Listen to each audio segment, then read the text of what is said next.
What's good, y'all? Welcome to another episode of the GinTV podcast. As always, your boy Eazy in the building. It's your boy Manu. And A1DasauceGod.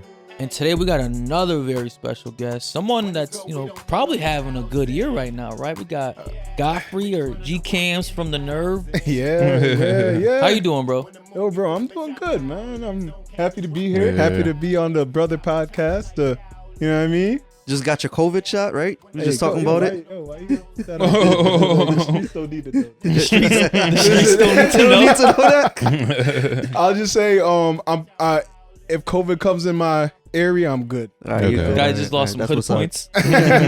I'll make them back up on the back end. Right. You know? Well, today we got you on for pretty much a good reason, I think, right? We're gonna get because you're a realtor. Yes, sir. So, and that's Amongst like many other things. the market's booming right now. Huge. And let's just get into it. How does one become a realtor? What made you get into it? Like, what were the steps to get you here? Yeah, honestly, it was just something I just felt like doing one day, literally. Like, actually, me and my boy were talking, like, yo, we should get into real estate. I was like, word. And then back then, this was back in 2016. I was like at the tail end of my boxing career. I was doing that.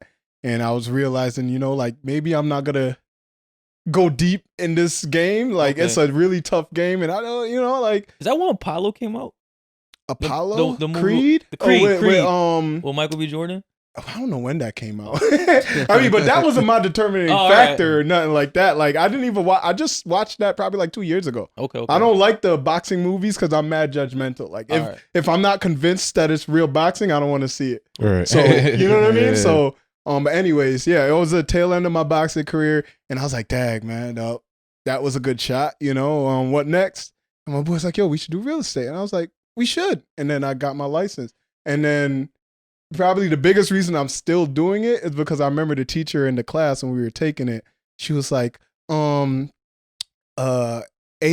of the people who get their licenses don't stick with it. They fall out of the game within the first year. 80%? Yeah, that's what she said. That's the You know what I mean? And like when she said that, I was like, shit, ain't gonna be me. Yeah. You know what I mean? Like that was my attitude. You know? Yeah. So just to dive in a little deeper, so how do you actually like? How does the schooling work?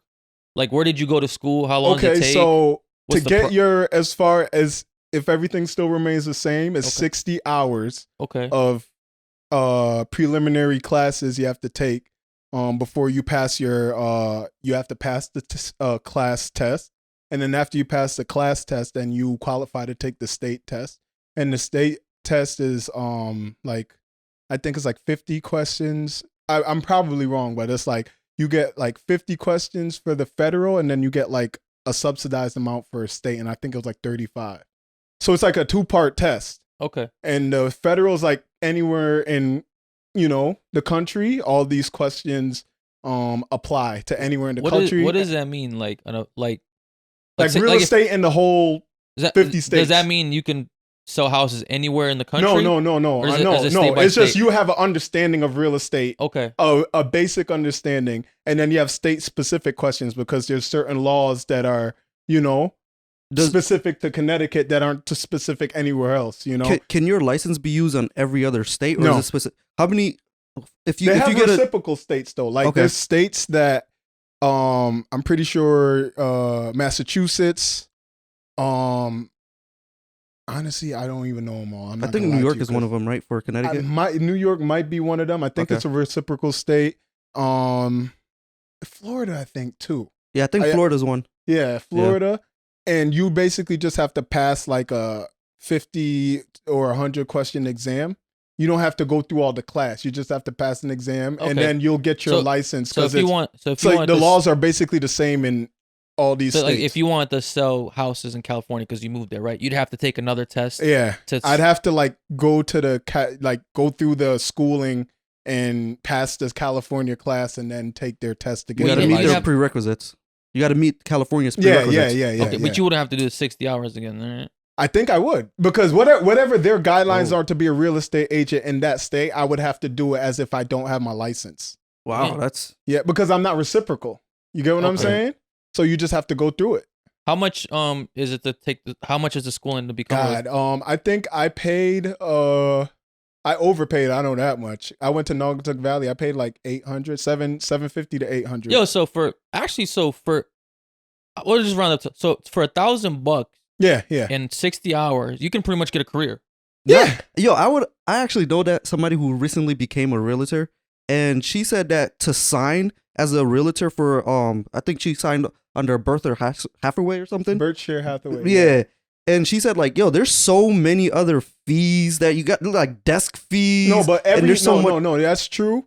But different company, like, what was that like the first place she interviewed? No, she interviewed with a few places, and she said there's so many different fees. Yo, she's like $1,500 after she took her exam and became It could be very like real estate. One thing, it's gonna make. That's why 80% of people drop out, because if you're not making money, it's costing you.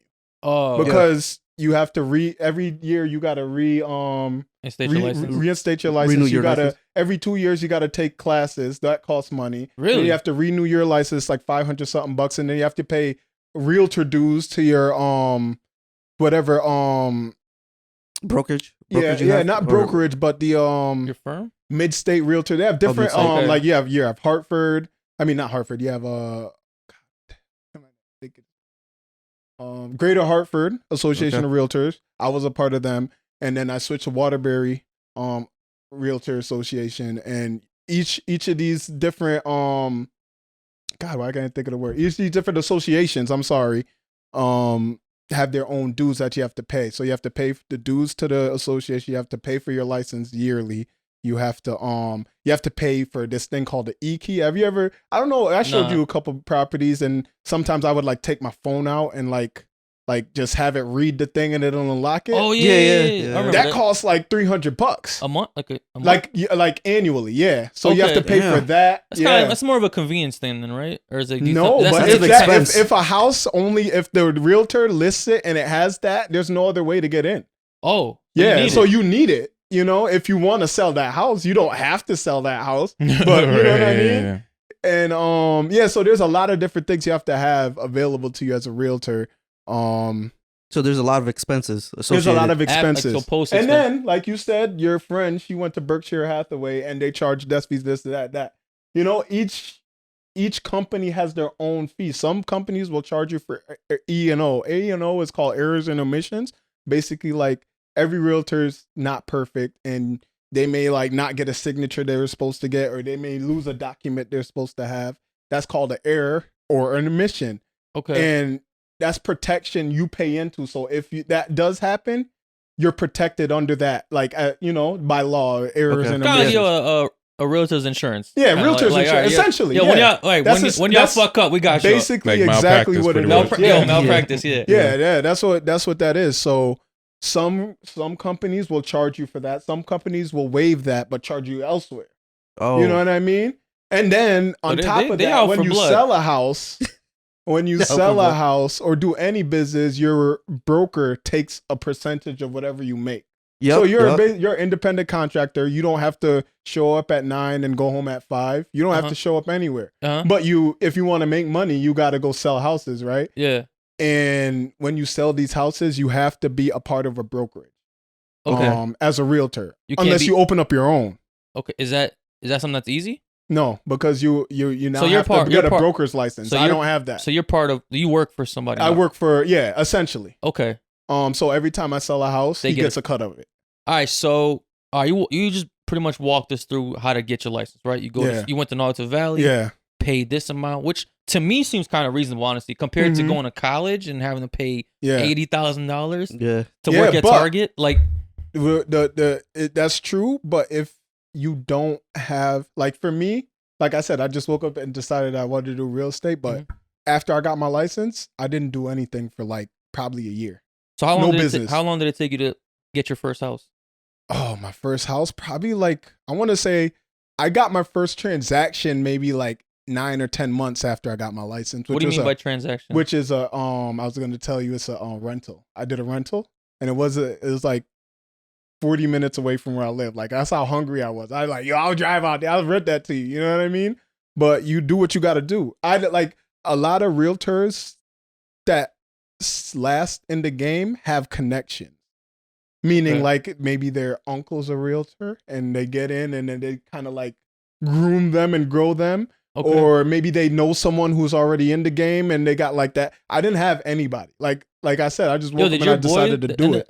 I think he had a boy in there, but he wasn't like. Is he still in it? Like the guy that you? Yeah, he's still in it, okay. But yeah, he's still in it.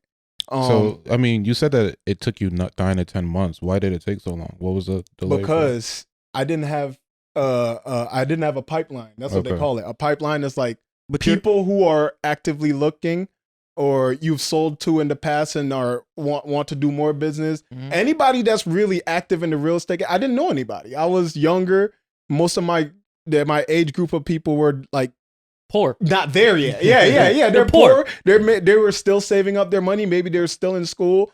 Like real estate is about in the very beginning. It's really about who you know. But because like if you haven't done anything, would you want, if you're buying your house? I mean, granted, like I sold you your property, but I was already in the game a little bit. I don't know if you'd want to work with me, like if I sold you, I got my license like last week, right? Yeah. And that's just it. Like people don't want to work with the new guy. They want to work with someone that they feel, Because this isn't like buying like a bag of chips. Like you're about to make like a major investment. That's what I tell, and that's why I have a lot of patience with people too, because like I know I've talked to realtors. They're like, if they don't buy a house and after 10 showings, I'm done with them. I don't have time to waste. But I'm like, yo, these people are taking they could go to anyone, but they're choosing me to be their realtor, and they're about to drop $100,000 to $200,000 on probably the biggest purchase they've ever made in their lives up until that point. You're suggesting off of my suggestion, I'm gonna be patient. Yeah, you know what I mean. That's how I am. You know what I mean? Like I'm like, I'll show you what you want. It ain't about me. It's all about you. If we saw 10 and you didn't like them, let's go see more. Now, you know, after a while, if you're like realizing what you want isn't out there, then I'll try to have that conversation in the best way possible. But if I feel like we can find what you want, we just haven't ran into it yet, I'm going to have that patience and understanding. So like you said, like when people are about to drop that $100,000, $200,000, you want experience, you know, but on the realtor side, they also have patience too. So. I see that you need a lot of patience, but there's also this aspect that you have to make money as well as a realtor. And when you start calculating, if like, for instance, if you had 20 showings, right? Yeah. And you're spending like 3 hours per showing. And then when you No. How much time do you showing? No, I mean, like, well, if you show somebody like 3 houses in a day, right? 3 hours you gotta drive per you mean like 3 hours per out of your, I mean, like, let's say if you're going to see somebody, right? You're gonna spend time to drive there. Yeah, you're gonna show them the gas, all of that. This is all tax deductible. Okay, right. Yeah, I was gonna get to that. Note that tax deductible. But when the realtors know, they know the game. When you start equating your hourly salary, does it justify the amount of time that you're actually putting into it? Now, like, okay, let me put it this way: if I'm showing a rental that you're spending $1,000 a month on. Normally, what the standard that I've seen, maybe other realtors do differently, but I charge to rent someone a property. I charge them 1 month's rent. So okay, if you're gonna let's say you have a property you want to rent out, right? I'm gonna buy. I want to rent this con. Like I'm done with this con. I want to rent mine $1,200 a month. That's like going. You could probably get more for that, but I'm just using the standard. We'll talk after. We're gonna talk after too. $1,200 a month. I say, all right, yeah, I'll find you someone, a good tenant, a good credit score, all that. I'm gonna charge you $1,200. Okay. 1 month's rent. How much effort am I gonna put the same amount of effort to and spend the same amount of time on a $1,200 rental as a $400,000 purchase? Obviously not. You know what I mean? Yeah. Like, not to say that I won't give you my energy, but you have to factor what's gonna. At the end of the day, it's about you making money, right? Yeah, right. And I give everyone an honest effort. Like I don't cheat anybody. Like if you work with me for $800 or you work with me for $800,000, I'm gonna I appreciate everybody. Mm-hmm. So but at the end of the day, like if I know I have someone that's pre-qualified and they're looking for $400,000 or $500,000 house, I'm gonna make sure they get the best. Like I'm gonna recommend them to the best lender. I'm gonna try get them the best attorney if they don't already have one. Try get the best inspector. I want them to have the works because I want their home buying experience when you're spending that kind of money, you want to feel great about your purchase. You don't want to feel like you're being cheap. You know, you're not being cheap by buying the house, so you don't want anything else cheap. So I'm gonna make sure you're getting. So you're not just getting people a house. You're not just getting people a house. You're actually selling an experience as well. Exactly. Well, so let's break down. How do you get paid? Because you know, we hear about it and like realtors pretty much just make their money on the back end, like after the sale is done. Yeah. But so what about when a sale doesn't happen, or you're showing people listings for 5 days straight? Like, are you getting paid during that time? That's happened to me. I have like a one nightmare experience I could tell you guys about. All right, so what's the worst experience in realty? My worst experience is couple, man. And like when I work with people, I ask they want to buy a house. First question any realtor is usually gonna ask, are you pre-qualified, right? Yep. Either they are or they aren't. And then if they aren't, I'll recommend someone. If you are pre-qualified, I'm gonna work with whoever you're pre-qualified with, because I don't want to force anyone to do anything. You obviously like this person, that's why you got pre-qualified with them. And if you don't, you tell me. Like, I usually ask somebody, like, are you pre-qualified? Yeah, I went to this bank and they gave me this pre-qualification. I was like, are you open to other ideas? Because I know a really good lender. They're gonna make sure that you get the house. You know, and if they say, yeah, put me on to a guy, I do. If they're like, no, I've known this guy for a while, I'm like, yeah, let's work with him then. Like, I just want to, whatever's going to work for you, I'm down with it. So this couple, they came pre-qualified by this Jewish guy in New York, right? No disrespect to Jews. Like, why'd you laugh? I'm only laughing because he started laughing. Yo, why are you laughing, bro? I just specified this was a Jewish guy in New York. That's it. Hey, man, I don't need anything by it. I love Jews. You know what I mean? I'm all for the Jews. Yeah, this guy. This dude making me feel bad. He made me laugh. Yo. He making me feel bad about it. You know what? He got pre-qualified by this guy in New York. They make the best Reuben sandwiches, yo. I wouldn't know. I never had a Jewish Reuben, but I'll try it. But yeah, so this guy in New York, he was pre-qualified. I never met him. And they actually never handed me the pre-qualification. I did just said, hey, this is my lender. I called him. He's like, yeah, I'm with so-and-so. They're good. They're pre-qualified. And I took his word for it. I showed him, yo, no lie. First off, I was showing, I told you, I was hungry and I'll go anywhere. So I was going all the way out. Is this like in the beginning of your journey? This was like, I want to say 2 years in. Okay. And I showed them properties in Windsor, Connecticut, bro. I don't know if you've been to Windsor, but it ain't close. You know what I mean? Far. Like, it's out past Hartford. Yeah. That might as well be Massachusetts. That's a little north of me. That's borderline. Yeah. Like, I would see, like, I would see the, what the hell? What's that's by Bradley, right? What's the first sign you see when you start going to Massachusetts? Springfield. I would see Springfield signs all over the place. I'm like, yo, you know what? I'm going a little far, but they were pre-qualified for, like, at the time, that's a good amount for me. It was like $300. That's what the guy told me. That's a good amount. Word, yeah. I'll sell a $300 house. So I was going on, and she was being so picky, this lady, yo. She was like, I don't know. I don't like this. I don't like this. No, I want my forever home. Like, she was, like, turning down, like, perfectly qualified houses. But again, remember, I say I'm, like, very patient. Like, if you don't really like it, I'm not going to force it on you. Let's keep looking. Because when you do buy, I want you to be happy. When you buy a house, I want you to be like, yeah, I love this house. I mean, and then because you're going to think like, yeah, he got my boy, that he helped me buy that house. And then you're going to recommend me. You know what I mean? So I was being super patient. And then it got to the point where I was like, yo, this patience is starting to, like, now they're just taking advantage of it, So the 15 houses became like 20 and 20 became, I think I didn't tally it, but I know I showed them at least 40 different properties. Damn. 40 different properties. You end up closing? And they ended up finding one they wanted, right? Okay. We put the offer in. I vouched for them to the selling agent. This was before everything started booming, Okay. Yeah. So they were just happy to, like, get a solid offer. And it was close to what they were asking for. And the house was really nice. I'm not gonna lie, the house was nice. It was probably the best one I showed them, so I'll give them that. But they ended up not qualifying for it because they were never truly qualified. They had a lot of debt that they were supposed to be paying off. Man. Yeah. So I got screwed over all because I didn't know who that lender was. And, like, he eventually sent me a pre-qualification, but I realized that any bank can send you a pre-qualification, whether pre-qualified or not. You know what I mean? So that's why I'm very picky and choosy with, like, lenders I work with. Like, after that experience, I'm like, who's your lender? You know what I mean? And I'm like, Are they good? Like I'll start asking questions. Like it might seem a little bit invasive, but I need to know I'm not wasting my time. You know what I mean? Based off that was like the worst experience. You know how much gas I wasted driving out in that area every day? Is there like a flat fee that you get for working? I didn't like, charge them anything. 9 to 5? Is it like you can. You get clocked in for like these set hours and then you make more on top of it? You're off commission, earlier, like you don't have to. You're not. Nobody's making you go to the office at 9 o'clock and clock out at 5. You could do that. You should do that if you're a realtor because you got to treat it like a regular job.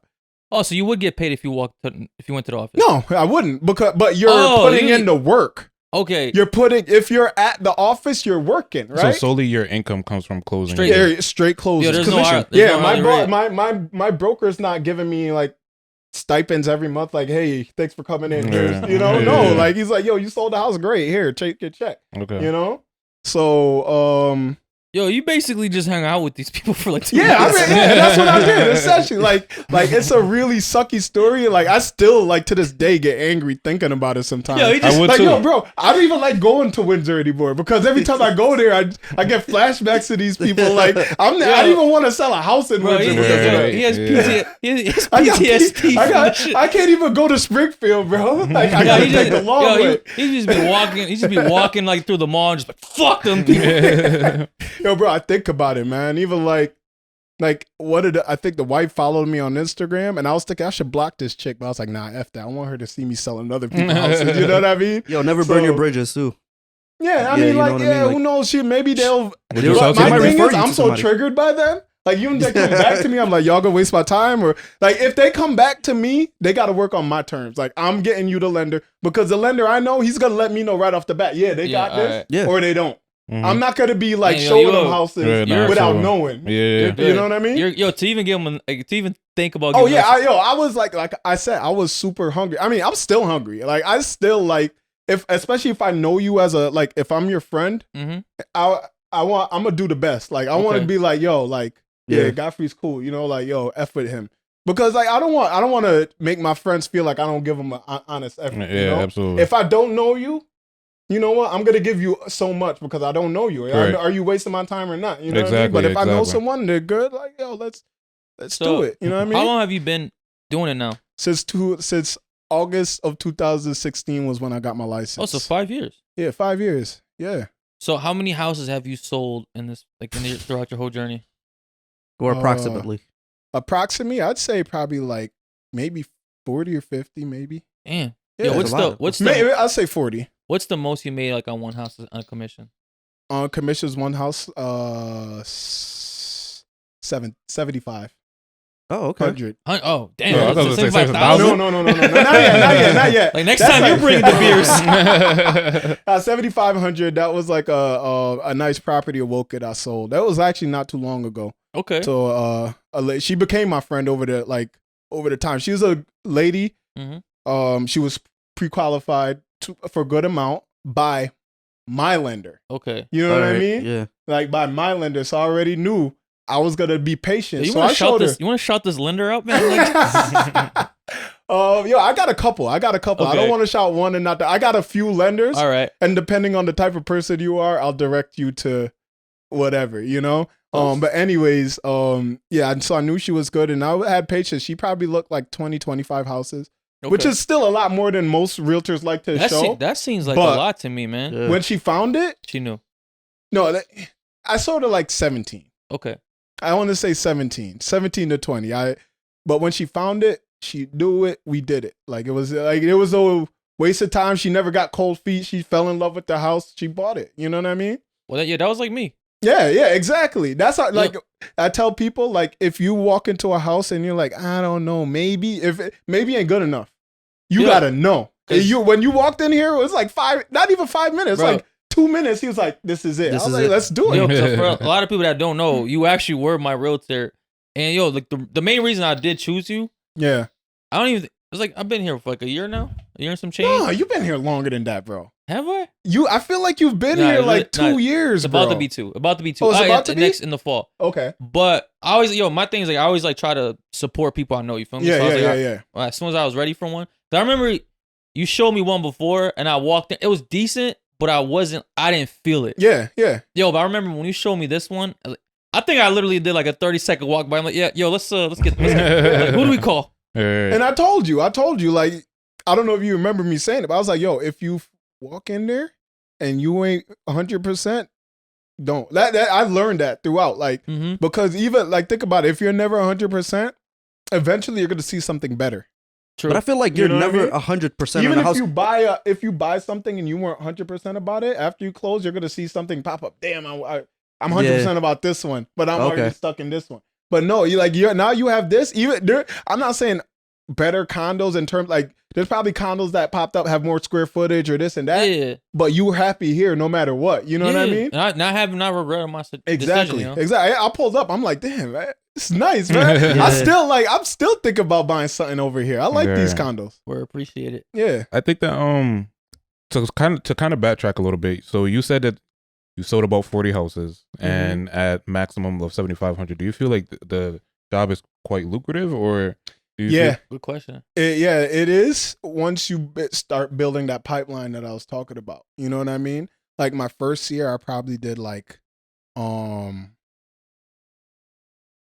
I did that one or two, like a rental and then like maybe my first house. But my first house, I got a solid check off it. I got like maybe 6,000 off my first house. What were you doing if you were not selling houses? Like you have to supplement your income somehow. I had another job. Oh, okay. I was part-time in. So never quit your job right away. No. I mean, don't. Are you full-time now? With this and insurance, yeah. I do insurance as well. Okay. That's a whole nother, we could do a whole nother podcast we'll get into that. But, yeah, so, yeah, I was having a part-time job, and it's like you have to transition. Like I said, there's people who have, like, connections. Like, my first real estate agency I was with was Keller Williams. And there were people in there who, like, there were some young kids who just got their license, but their parents had been in the game. So when they got in, they started doing it full time. Their parents were feeding them leads. They were, you know what I mean? Oh, like, okay. They already had you know it, what I mean? Or they had connections, so they always had I didn't have that. I didn't have anyone looking out for me like that. You know what I mean? You're from the trenches, bro. I'm from the trenches. Like, I came from literally, like, everything I've done in real estate, I, like, had to fight for it. You know what I mean? So, yeah, nobody was giving me that type of stuff. So were you doing... Sorry to cut you off, but were you doing real estate part-time or was the other job part-time? Part-time real estate. Part-time real estate. Okay. Because like I needed consistency at the end of the day. Right, absolutely. Like in the other job, it wasn't paying as much as a house sale would pay, but it was paying consistently. Right. You got bills, you got bills you got to pay every month, you know? Yeah. So you got to stay fresh too. Gotta stay fresh, man. I was fresh cuts. Yeah. Even so, I was getting fresh cuts a lot back in those days when I first started, but yeah, and then it's just like a build up, and then once you start selling people houses, and then they make recommendations, and then people start calling you, hey, you helped my friend do this. I was looking to buy, you know what I mean? And it works that way, you know. Yo, so it's really like word of mouth. Yeah, that's it's why word of mouth. You really cannot burn any bridge because that really might. Yo, even though like that lady. No, yeah, F that wasted lady, your time. Fuck that lady. F that lady, yo. Like I even like I'm so mad at them. I don't even know if I want to put any more energy into actually showing. Like the thought of showing them like 10 more houses is like killing. It's killing me. I couldn't do it. I couldn't do it. I mean, but you handled it well because you never know. Maybe you got something out of that. Or, I mean, you definitely like I always treated them with respect. I never gave them an angry phone call like yo wait. I never did that. I just like let it go. You know what? It is what it is. Like it's not that I didn't want to burn a bridge, but that's not how I am. Like, and that's how you're gonna last in the game. Yeah, I'm not like that. Like there's certain people that have like looked with me like, oh, they looked at 5 or 6 houses. Like this young couple, I was showing them houses. They found this condo in Thomaston they really liked. We put an offer in, and they were looking at a few houses before with another realtor. That realtor like ended up getting COVID, and then they came to me. So they were already looking at a few houses. I showed them like 3 or 4 more. They found this condo. We put the offer in, and this was when the market was like, it was not long ago. So things are like hot. They put in like over asking price and all this stuff. They didn't get it. They were so devastated, and they stopped. They stopped looking, and I would text them like, "Yo, you guys, is everything okay? You guys still look? Oh, we're gonna take some time off." You know, they were hurt. You know, they really had their heart on it. Excuse me. And then, Yo, I bet because I remember when I was wanted this house, like it was like an upbid a little, almost like yo, like damn, yeah. Like, I remember. I want this shit. Can y'all stop? Yeah, man. So so they took like maybe like 3 weeks and they stopped, and I thought they were done. And then they hit me back up. They're like, licked their wounds and got back on it. Yeah. And then I would send them things every now and then, but then they were like, "Hey, Godfrey, thanks for sending, but we're gonna, and I don't want to push. Like, if you're done mentally, I'm gonna let you don't want to be like one of them people when you walk into like a clothing store and they're like, can I help you? It's like, y'all good? I got, when I need you, I got you, right? Yeah, exactly. So I backed off, and then they hit me up. They saw something, and their sale was a little difficult because it was a for sale by owner. Okay. So like usually realtors like to work with other listing agents. It makes the process a lot easier. This sale was a for sale by owner, so to even like get the showing and all that stuff was like a little difficult because I can't like, there's an app I could use to like request it. I had to literally call this chick, hey, can we come see? I got some people, and then I had to get her to agree to pay me because a lot of like if you're selling your house on your own, you don't have to pay anybody a commission if you don't want to. Okay. Because it's just like, you know what I mean? Yo, so would you say it benefits you a little more to sell your house on your own? Yeah. I'm not trying to take no bread off your table. No. Here's the thing. Realtors can make your life a lot easier because we handle there's paperwork you don't know how to do. There's a lot of the negotiation process can be very tedious when it's personal.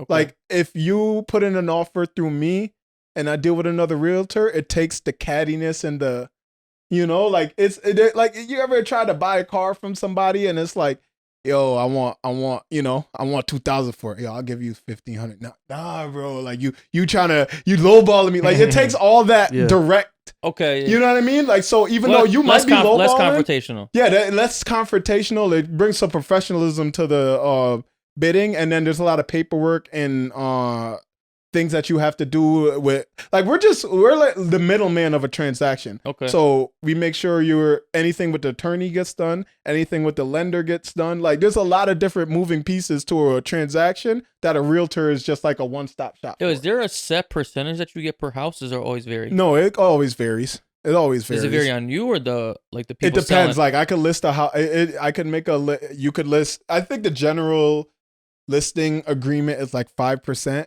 And then 2.5 to the selling agent, 2.5 to the listing. Yeah. And then, or if you're the listing agent and you find a buyer, you get the whole 5%. You know what I mean?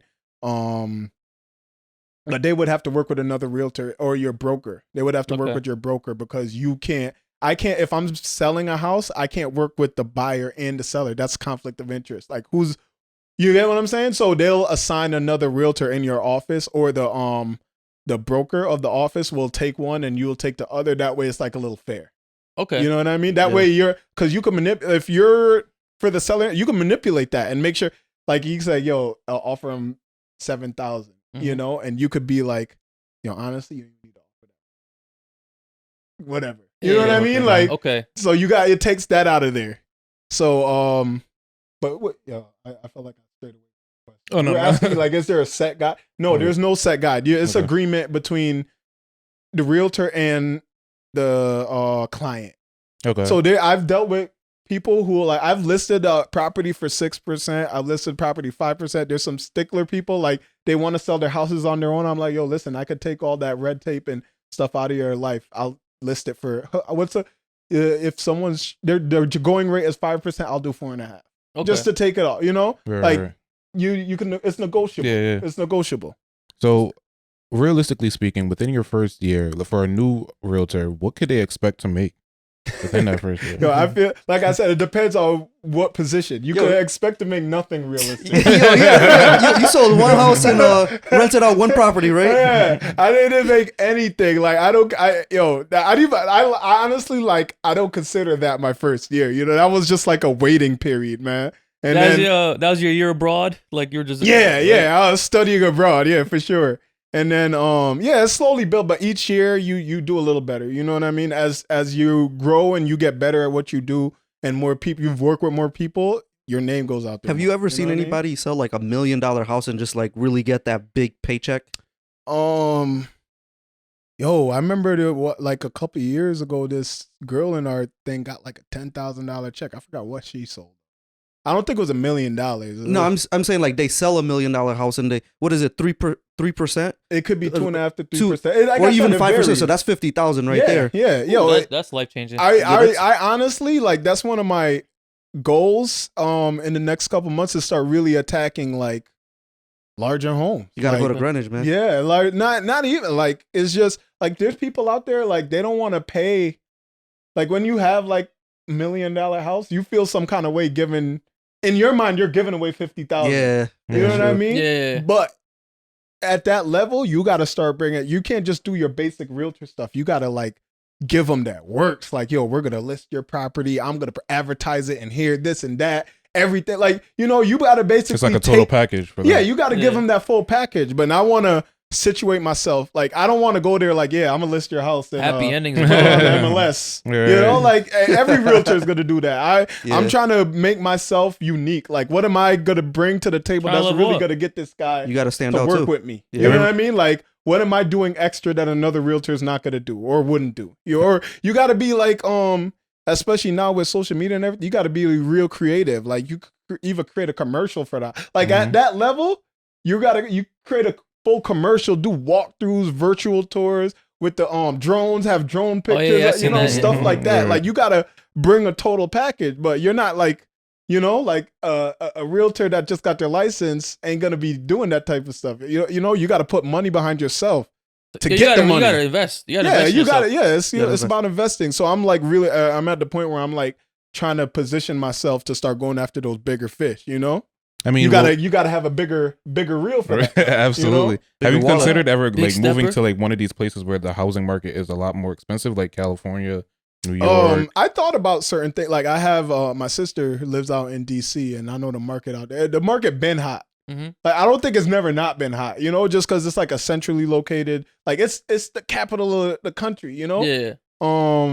Actually about to be the 51st state or something like that. What's that? Actually, they're bidding for it to be the 51st state. Yeah, I heard they're like trying to go for their state license right now. Yeah. Just DC itself. Yeah, they want to separate from the rest of the state. Yeah. They're trying. They're right. They're what are they called? What is that called? Like it's not a territory, but it's like it's a district, right? District of Columbia. Okay. But it's not a state, and they're trying to be a state, but it's not a big place to be. Like I don't see the point. Yeah. Like just ride it out. Like it's an ego thing, yo. It's an ego thing. Like it's like, yo, we the capital of the country. We don't get the respect. Won't fuck with the rest of the 50. But anyways, like I was thinking about it. I actually did some research on like real estate down there. Actually, when I first started, I met a realtor who was buying a property up here. She wasn't a realtor up here, but she was a realtor down there.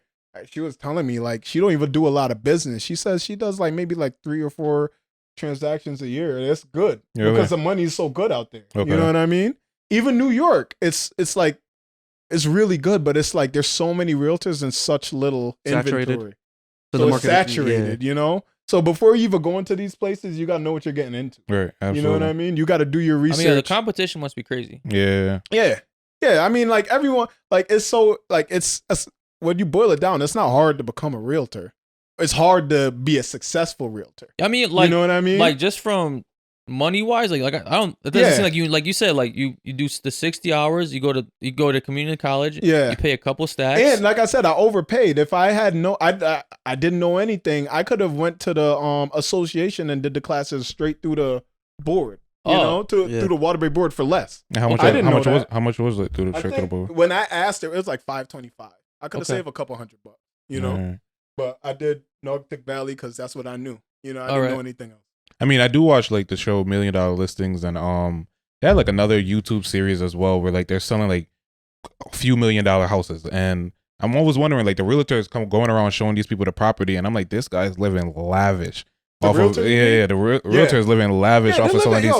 If you're an established realtor, you're doing really good right now. It made me consider it. Like, would I be a realtor to sell like these $1 million properties? But the thing is, if you're trying to catch this wave right now, by the time you get your license and be on the decline. Yeah, it might not be the same right now. Right, you know what I mean? So you got to think about that stuff. But what's the possibility for moving from where you're at right now to being able to sell multi-million-dollar properties? What's the possibility? Like, what is? I It's guess totally- what's the journey? What's holding you back? Yeah, what's right? the journey? What's holding for me that? back? Like I said, I don't think there's anything holding me back. It's just about me sitting down and like being like, okay, Yeah, I want to. This is what I making my package and then getting everything I need to create the package and then going out and doing it. It's a big That's package. what it is. Based on what you explained earlier, it's a big That's what I'm package. saying. It's not like you gotta.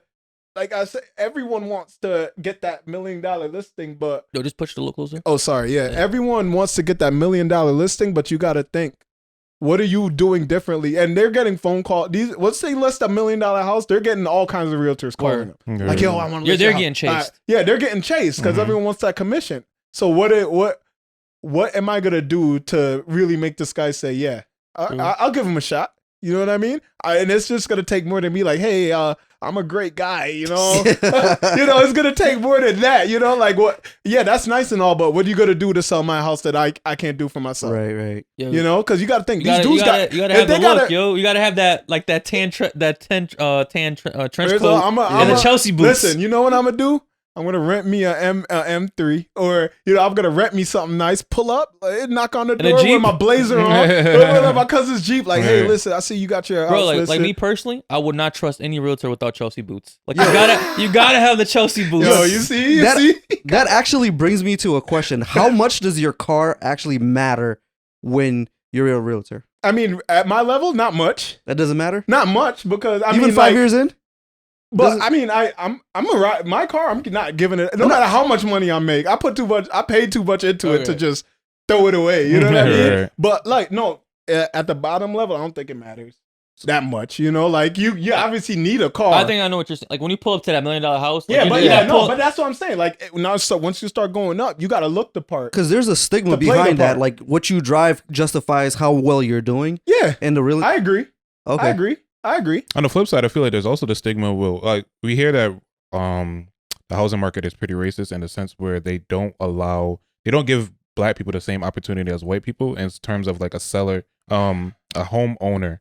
There was a story that just came out recently where a homeowner actually got their house valued for a lot less because they were African American, and then they redid it for a white person, and then have you faced any kind of? Have you faced anything? Have like I that? faced any racism? I wouldn't say directly.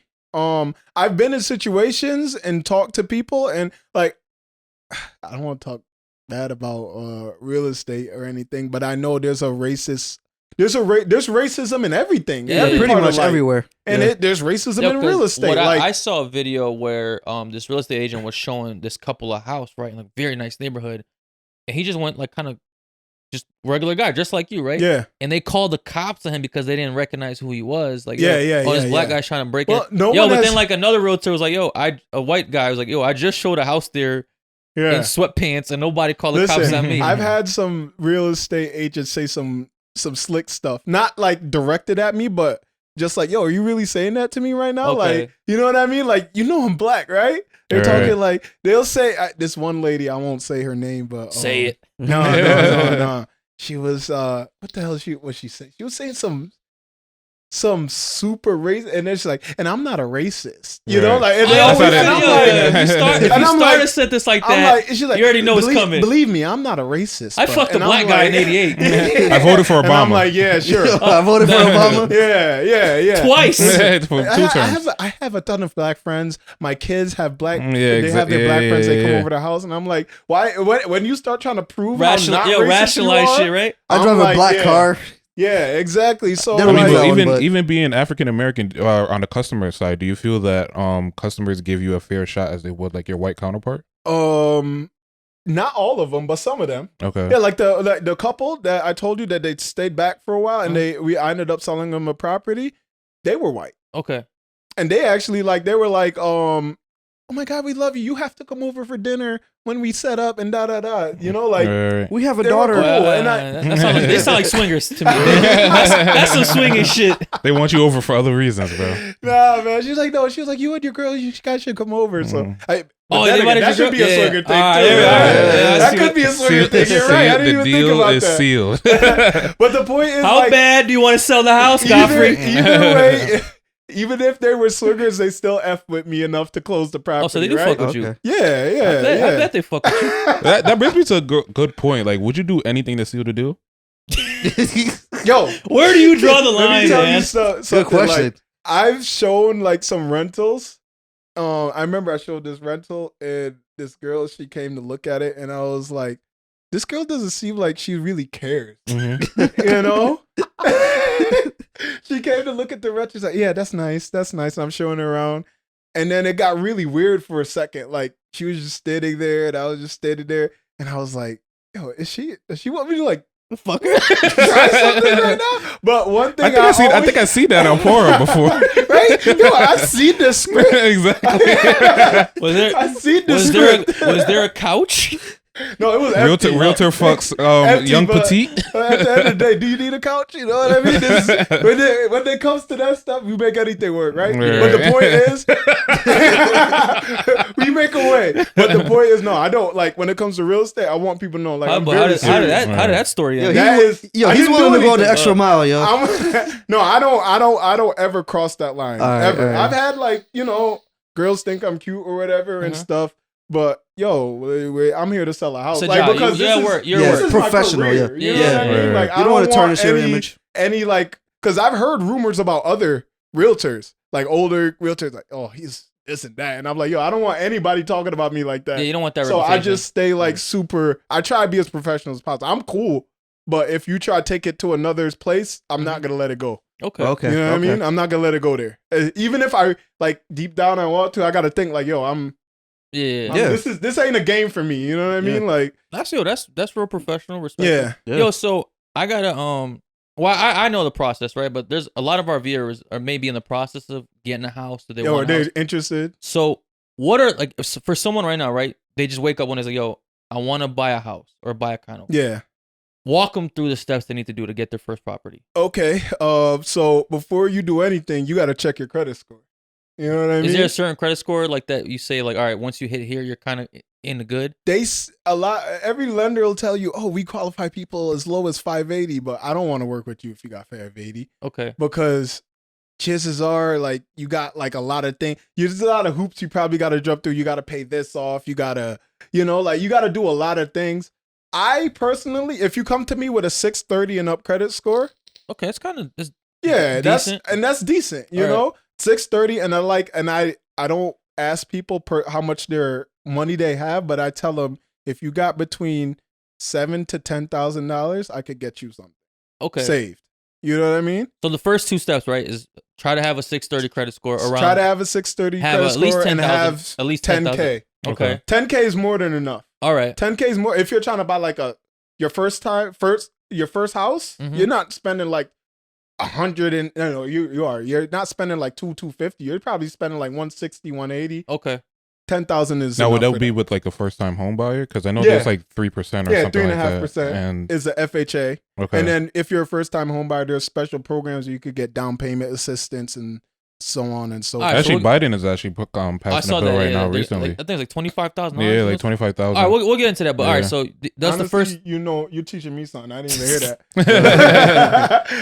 Well, now you know. I don't be following politics. Welcome to GinTV podcast. Where we learn and you learn. Right? You teaching me, and they learn. Exactly. All right, so that's the first two steps. Then what? Then what's the next step after you get the? Okay, so if you meet those qualifications, if you check your credit score, I feel like most banking apps have that little credit checker that updates monthly, or Credit Karma, or Credit Karma. Their shit be off. I heard a lot about credit. I didn't heard a lot about Credit Karma. I stick to my banking. I think my credit score on Credit Karma was like 980. Like they just want you to go out and apply for something, right? Credit Karma is out here trying to mess you up. Yeah. But so once you check that and you check the bank account and it's looking like 7 to 10 you got saved up, preferably 10, so you have some money left over after you close.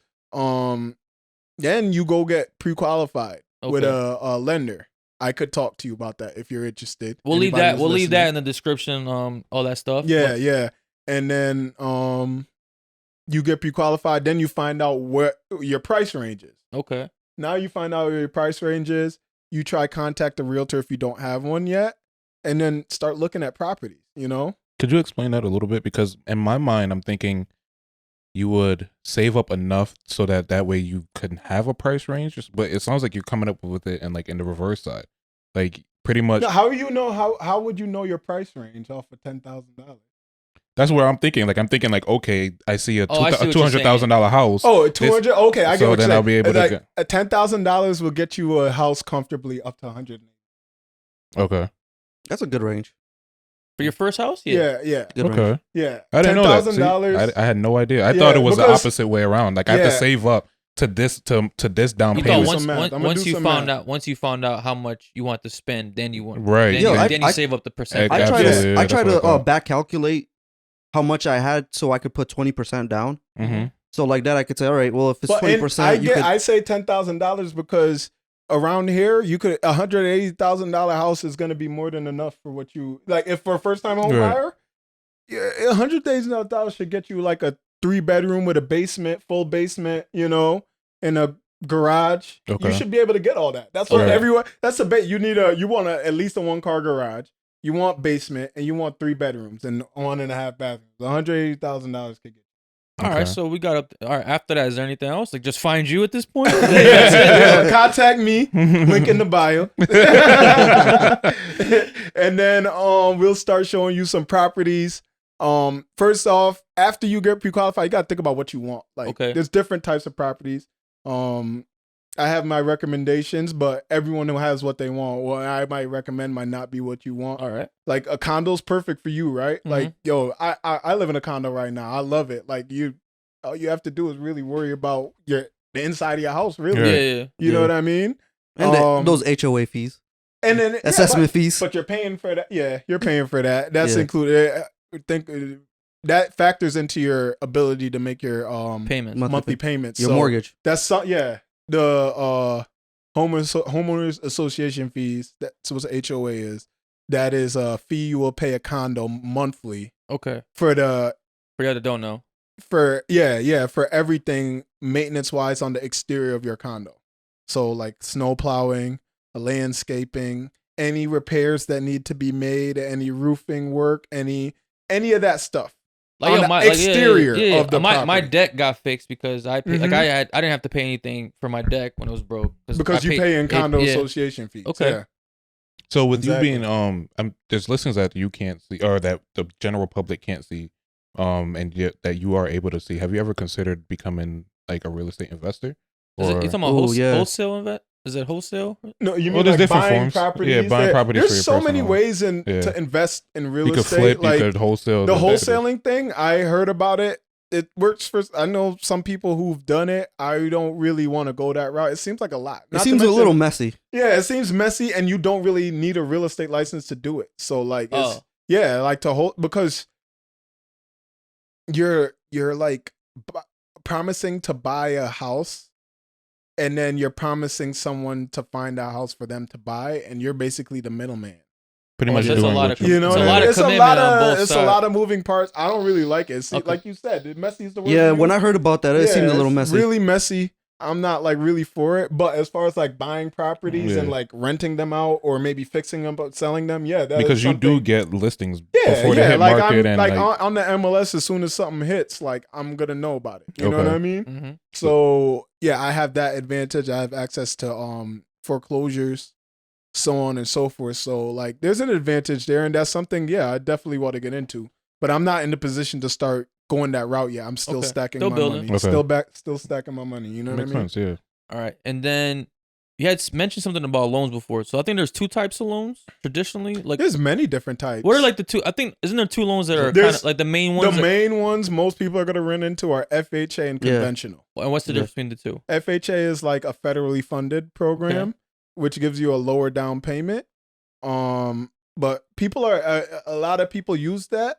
And I don't mind because it helps a lot. Like, you don't need as much money to, with an FHA as you would with a conventional. How much do you need for, is there a percentage that you need for? 3.5%. Oh, that's. Yeah. Not bad. So even for like a $500,000 house, you could get the 3% pretty easily. Yeah, but you got to think of closing costs too. Oh, yeah. Okay. Closing costs are not included in your down payment. That's an out-of-pocket cost at the end of a loan. That's usually 5%. Generally 5% of the price of the house. Does that work into the loan, or how does that work? Like that's not worked into the loan. That's what I'm saying. It's an out-of-pocket expense. Oh, jeez. Another That's pocket. why I say have $10,000 because $100,000 or 180. I'm gonna do the math for $180,000 house. But another expense that we have to think about is the inspection as well. Yeah, but that's not. I mean, that's like $600 tops. Oh, you know, $600. It's $600. Some people don't got that. Some people, if you don't have, if you don't got that, don't buy a house. You're not in the game. Like, stay out of the Just game. another This ain't expense. for you, man. You know, like if you're crying, Mine over was 600, $400. Mine was $490. Exactly. It's like you're spending I'd say $430 to $600, depending on. It depends on what kind of inspection. Because if you have a septic at your house, that's gonna cost an extra. Yeah. If you have well water, that's gonna cost extra. Like there's different. Like if you're getting public water, public sewage.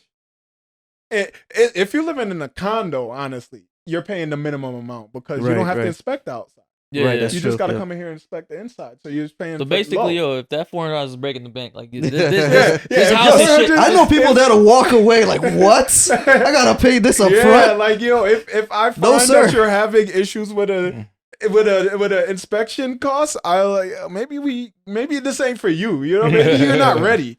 You know, because it costs money, man. Okay. But doesn't that add up though? Like to inspect every house? I mean, do you inspect every but house? You're not inspecting. You're not trying to buy every house you see. Okay. You know what I mean? You fall in love with one, you inspect that. Hopefully, it goes well. Sometimes it doesn't. I've had people pay for 3 inspections. At 400 turning into 1,200 really quickly. Yeah. You gotta get that radon.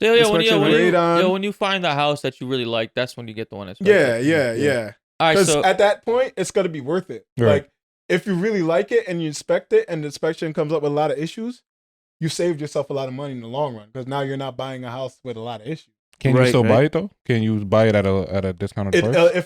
If the loan allows it, because there's like with the FHA loan, there's a lot of they want your house. I tell people if you're doing FHA, we're not looking for houses that need repair. Okay, they gotta be ready to move in.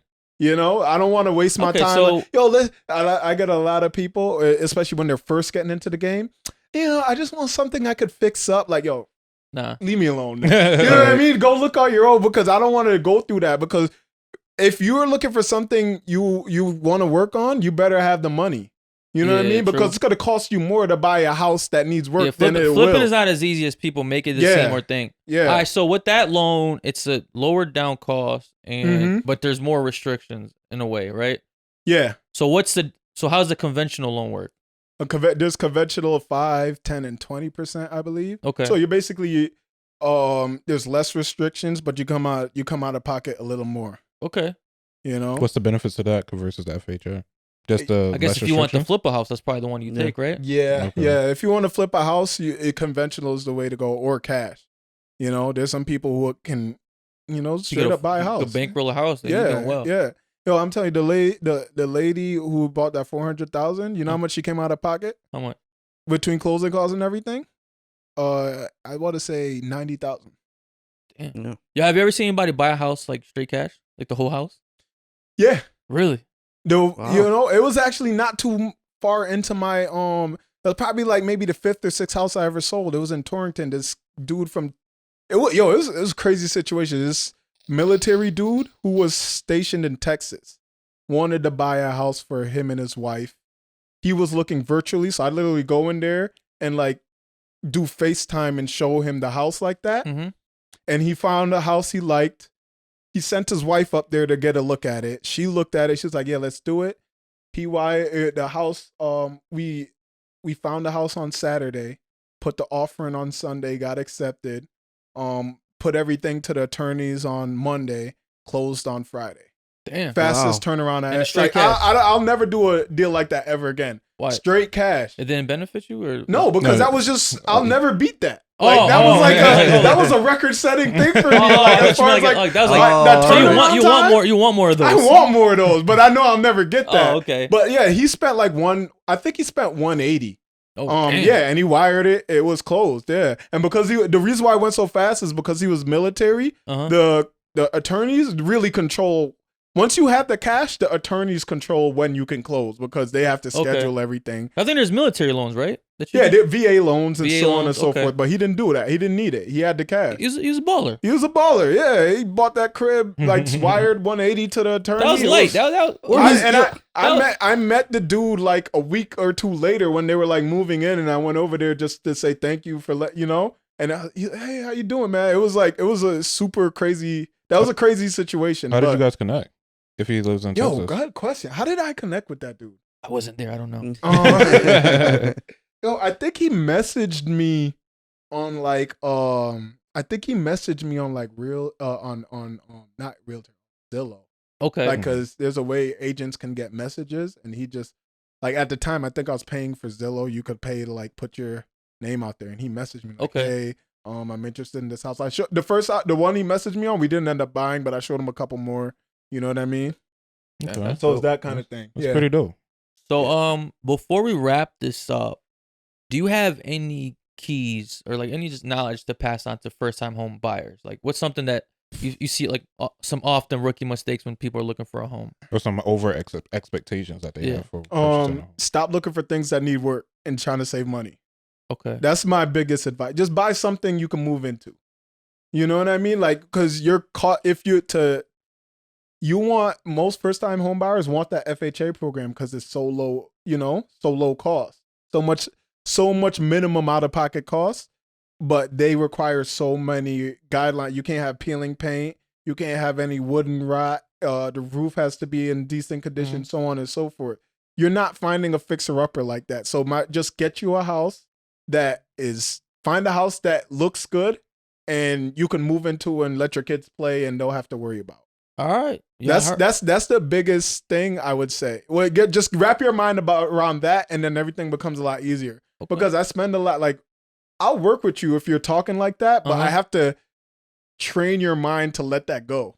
Okay. Because they want to do that, but they also don't want to spend the money to get that. Because you could get that house, but you need to come out of pocket more. Yeah, you think you're saving more now, but you're like you're fucking yourself over the end, kind of. Well, that's another thing. I'm gonna contradict myself a little bit. If you could put more money up front, I would say do that as well. 20%, right? Yeah, that's the golden number. Yeah, 20. If you could get a conventional 20%, because think about it, even though you're putting more money up front, you're paying less in interest because there's a smaller loan. Like with a 3.5% down, you're paying 96.5% in loan money. So you're paying interest on 96.5% versus 20% down. Now you're paying 80%. So less interest in the long term. Yeah, less. You're gonna save money in the long run. Like that lady, even though she came out of pocket like crazy, she's gonna be saving in the long run by doing that. You know what I mean? Smart. So yeah, that's another thing. If you could do it, get your money up. Now instead, if you want to do conventional, get your racks up. Yeah, get your racks up. Get your racks up. Keep stacking. Try do the 20% conventional. That's what I recommend. And if you could big ball, just drop the 180 cash. You know what I mean? Might have to hit the trap for that one. But yo, thank you for coming on, bro. Dropping some knowledge. Definitely. Love talking to y'all. What is there any way to contact you if anybody? Email me because I email at gctherealtor@gmail.com is my email. My Instagram is I have an Instagram. I had like 2 different handles, and I think I just changed it, and I want to make sure I give the right one. We'll make sure to put it in the link too, though. Yeah, but it's GC_Realtor. All right, I believe. Okay. Yeah, but we'll put the correct link in there. Cool. Yo, and I could definitely vouch for this man because he got me my first condo, which I love. Yeah. But as always, the podcast here, man. I love it. As always, yo, thank you for tuning in. Please like, subscribe, share, comment. Keep tuning in, man. Nonsense, I don't get involved with all their common sense. Got up and left the seat. No logic, they all impulsivity. Stay in a very far proximity. I can still feel your hating ass energy.